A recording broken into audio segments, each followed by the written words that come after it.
December 30 మంగళవారం వైకుంఠ ఏకాదశి.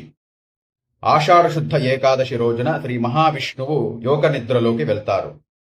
కార్తీక శుద్ధ ఏకాదశి రోజున యోగ నిద్ర నుంచి మేల్కొంటారు.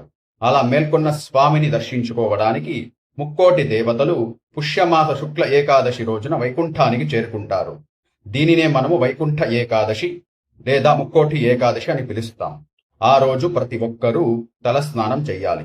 చేసిన తర్వాత దీపాన్ని వెలిగించి ఏకాదశి వ్రతాన్ని తప్పకుండా ఆచరించాలి. ఆచరించిన తర్వాత మీ దగ్గరలో ఉన్న శ్రీ వెంకటేశ్వర స్వామి దేవాలయానికి వెళ్లి స్వామివారిని ఉత్తర ద్వార దర్శనం చెయ్యాలి.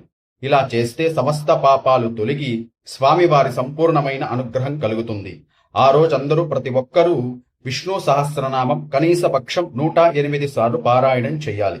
చేసిన తర్వాత ఆ రోజంతా ఉపవాసముండి రాత్రి జాగరణ చేసి మరుసటి రోజు స్నానం చేసి